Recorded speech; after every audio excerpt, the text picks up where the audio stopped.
Could you identify yourself, please? Sorry? Could you identify yourself? Yeah, PC Brown, Metropolitan Police Service, 3152 Tango. Thank you. Hello, brother. How are you? I'm fine, thank you. And you? Yeah, fine. 3079 Northwest. Yeah. Thank you. 2921 Northwest. Thank you. Plus you've got LED indicators, that's cool. Yeah. Could you take your mask off, please, and identify yourself? No, I'm sick. I'm not taking my mask off. Okay. You're going to identify yourself? I don't have to. You can see the shoulder numbers. Sorry? You can see the shoulder numbers. Anyway, this isn't road legal. Yeah, the reason why you've been stopped is because you're riding a mechanically propelled vehicle on a public road, alright? You're not displaying licence plates, and clearly you've not got insurance to ride that on the road, and that's why we've stopped you, okay? Do you have your driving licence on you, and do you have proof of insurance if you have indeed insured it? Why do I need any of that? Because that's a mechanically propelled vehicle and you were riding it on the public highway, so that's why you need it. That's not a reason. Yes it is, I can stop you under section 165 of the Road Traffic Act. No, I'm free to travel. I have my right to travel uninhibited by anybody, and it's even said so in my passport. Right, sir, you are riding, okay, a mechanically propelled vehicle on a public highway, okay? You don't have any licence plates displayed, you don't have any L plates displayed, okay? I can stop you on the public road and I can request your driving licence. If you do not produce your driving licence, okay, am I a man? I can and I will arrest you. Am I a man? Sorry? Am I a man? Are you what? A man. I don't know, do you identify as a man? Yes. Do I look like a man? Well, that's up to you, sir, okay? If you identify as a man, you identify as a man. I'm asking for your driving licence, sir. It's your perception that counts in this case. Would you say I'm a man? Codes that you are purporting to practice, does it refer to, apply to a man or a person? I don't get what do you mean by does it apply to a man or a person? Do you know what a person is? Do I know what is? A person is. A person is? Well, I would identify a person as a human being, like myself. No, that's not a person. Alright, sir, besides the point, do you have your driving licence on you? It doesn't apply to me, I'm not a person. Why would I have something that I don't need? Sir, okay, I'm trying to be reasonable with you. Hand over your driving licence, we can check, okay, that you've got a driving licence, you've got insurance, and then we can be on your way, alright? If you don't do that, then we have to escalate things and take it further by arresting you and taking you into custody. I don't want to do that. If you touch my private property, or me, I'll be taking actions for redress, for correction, for interfering with something that you have nothing to do with. This is strictly private property. It's my private business. That's a mechanically propelled vehicle, and under the Road Traffic Act, you're riding it on a public highway, you need to be fully insured, you need a driving licence, alright? If you don't have those things, you're committing offences that have to be dealt with. So I am asking you, alright, do you have a driving licence? I don't need any of those to travel. Well, you do need a driving licence. I don't need a driving licence to travel. That's a mechanically propelled vehicle on a public road, okay, you need a driving licence, okay? Whether you like it or not, you need one, okay? There's no like or dislike that comes into it. General consensus. It's not your individual consent, it's general consensus. And I haven't consented. Doesn't matter. It does matter. All contract need the contracting party's signature of consent. Right, have you got your and they must license? have full cognitive comprehension of what they're signing to. Buckle up, guys, because today we're diving into a wild clash between a sovereign citizen and UK police. Right from the start, officers pull him over for no plates, no insurance, and riding illegally. Instead of cooperating, he begins playing word games, refusing to answer straightforward questions. This short opening sets the tone for a tense standoff where law and nonsense collide head-on. Where is the contract that you're purporting that I've broken and you're now making a claim? Do Where you is have a it? driving licence? Where is the contract? Do you have a driving licence? Where is the contract? Sir, I'll ask you one more time before I arrest you for committing offences. You're a company that is trading for profit, registered with Dun & Bradstreet, and companies as just like McDonald's, Kentucky, or Asda. Well, what right? I'm not KFC right, and I'm yeah, not McDonald's, because okay? you've got your own unique company registration number, and I've served papers to your chief superintendent informing him of my position that I'm a traveller and you lot should interfere with my private travel. Do you have a driving licence? I guess you didn't get the memo. Do you have a driving licence? No, interfere with my property, and it's going in here that you interfere with my property. You are conditionally accepting for me to sue each and every one of you for my private property. Why he's explaining? Do you understand why he explains, yeah? I don't understand anything the police put forward, but I'm telling you, that's my private property and it's got nothing to do with any of them. You can make your claim and do what you want, bring out your buttons and your truncheon, but at the end, when it goes to court, it's my property. Yeah, fair enough. They have no interest in it, or the use, or the intent that I intend to use it for. The point that my colleague is making is that this is a mechanical proper device, yeah? I don't care what you want to call it, this is my private property. Yes, fair enough, we know that. But to drive this kind of... I'm not driving. To ride. I'm not riding, I'm travelling. Yes, you're traveling, of course, but you're using the highway, and you need to be licensed. It's my highway to use. It's my highway to use. Alright, guys, here's where the Freeman begins his infamous right to travel speech. He insists his passport is all he needs, dodges license questions, and throws out bizarre challenges like "Am I a man?" The officers keep trying to reason with him, but he twists definitions of person and driver.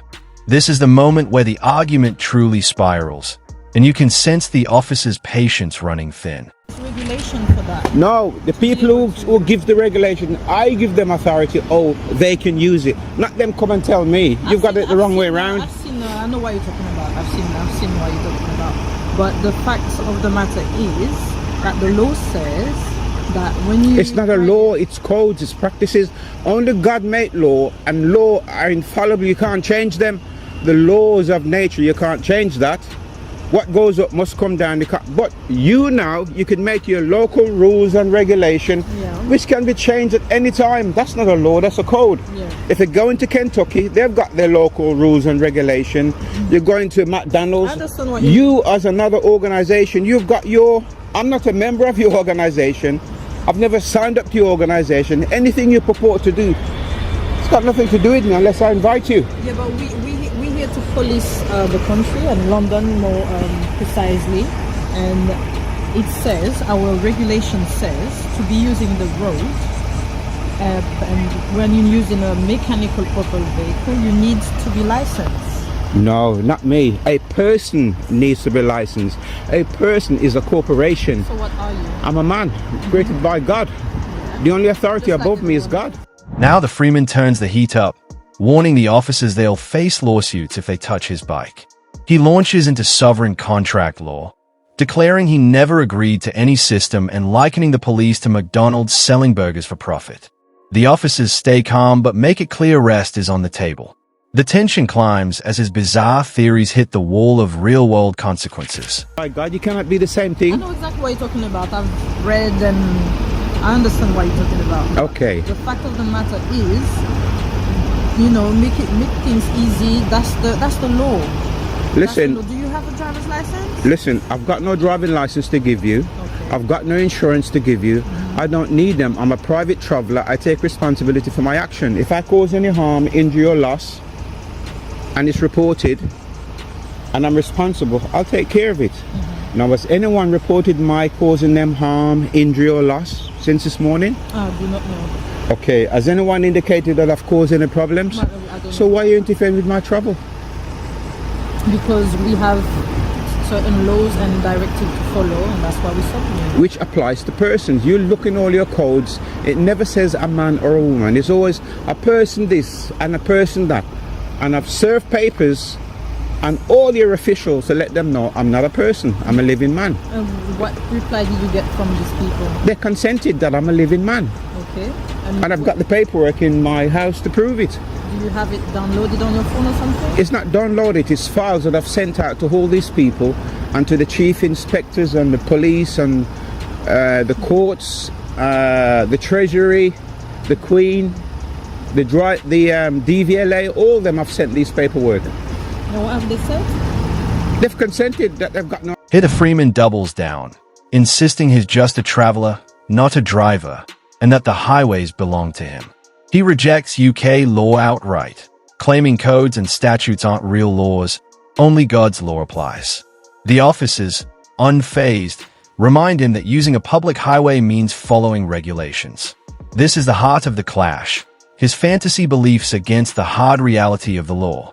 I've got communication of them. I'm in communication with London Police, and I'm in communication with the Metropolitan Borough Police as well. I've sent them information, they've replied to me, and I've got it in my files back at my place. You've got no right to be interfered with my travel. Yeah, have you been stopped before? Yes, and I've been travelling without it. And what did they say? What the officers? Oh, we'll let you go this time, but next time we'll have you. There's no next time. Either I'm right or I'm wrong. And because I'm right and I've got no authority to interfere with my private property and my use of it, they make an excuse and they leave. That's it. So you decide whether you want to invite trouble on yourself for me to sue not just all of you personally, but your chief commander, for him not instructing you not to interfere with my right to travel. So it's up to you. Let me go on my way, or press your charges and do what you want, steal my property, take me away like they used to do in slavery, but today you're not going to get away with it, or you're going to let me go freely on my way to continue my travel. It is police. No. Came from slavery when they used to run down the slaves that and bring them back.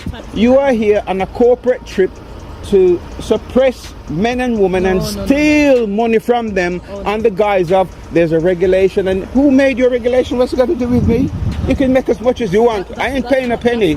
Police is imagine you are there supposed to be looking after the people, but yet you are profit making organ. Or do you make profit? What do you do to make profit? This. You stop innocent people and steal from them under the guise of somebody wrote some regulation that has got nothing to do with me. Things get stranger as the Freeman declares himself a living man, above all government authority. He claims he answers only to God and brags about sending letters to police, officials, and even the Queen, insisting their silence means agreement. The officers remind him the law still applies. It's a surreal moment where the Freeman believes paperwork and declarations can somehow override reality. Keep you for riding otherwise in accordance with licence, not insurance, alright, or we arrest you and we deal with it in custody at Wembley Police Station. And that means you get into a cell, sitting there until we're ready to interview and all that sort of stuff. The choice is yours, alright? Unfortunately, you can sit and say you're a free man, all the rest of it, whatever you want to say, but that's not going to get you out of this situation. So, are you going to produce your driving licence or are you not? Are you going to answer my question? I'm not answering your questions anymore. You're my servant. You're supposed to answer my question. I'm far from your servant. Are you not public servants? I'm not your servant. Okay, I'm not. You're not a public servant? I didn't say personal. You are my public servant to keep the peace.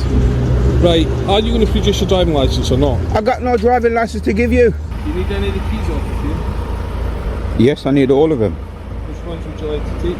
All of them. Do you want me to just take the bike keys? No, I don't want to take any. Sorry? I don't want you to take any. Not allowed to take any? No. Oh, well, I'm going to have to. So you're going to steal my property without my permission. I'm recording it, by the way. Well, that's alright, I'm not stealing anything. I'm taking the keys so that we can... You're denying me the use of my property. That's theft. You've thought about it and you decided to do it anyway. That's theft. And there's me without my property and the use of. Theft. Quite right, from here at home. You want to arrest those as well? Do you want those keys? Arrest an inanimate object. Well, he's doing it, isn't he? Is there anything you want to take off it? Is there anything that you want to take off it before we take it? Everything. I want to take everything off it and take it home. So you're taking my property, and I'm doing a conditional acceptance that you can take that on the basis that you pay me £5,000 a day, £1,000 a day until my property is returned. That's my conditional acceptance. Sorry, who did you say you were? I'm Acting Sergeant James Bishop. And who is this? This is one of my colleagues. Can you identify yourself, please? You're here at the scene. Already been here. Is it you that's in? Oh, is it one of Done the high angle view. He doesn't want to give his information. Tell him he's a public servant, and when the public asks, he should volunteer that information. It's got his shoulder numbers displayed, that's the main thing. No, when he's asked, you're supposed to reply and say it. Suppose the person can't read. The standoff reaches breaking point. Officers give him one last chance, hand over a license or face the consequences. He refuses, accusing them of being servants who enslave him. When they finally take his keys to seize the bike, he shouts theft and threatens £5,000 per day in compensation. This is the peak of the showdown. His defiance collides head-on with the officer's duty to enforce the law. I don't need insurance to travel. I have a right to travel unimpeded without insurance. I don't need to pay tax. I don't care what it is, it's my private property and nobody has a right to my private property. Okay. And I've sent some papers to your chief police officer for him to amend the record so this stuff doesn't happen again. Okay. Birmingham have accepted and changed the record. London Metropolitan Borough and London Police, negotiated for them to correct the record so this doesn't happen again. I'm not a person, I'm a living man. All the codes you're purporting to apply, they're for persons. So I'm in a different jurisdiction and you're crossing now to interfere with a living man, and I'll be seeking redress in the High Court, plus the £5,000 a day fee until my private property is returned.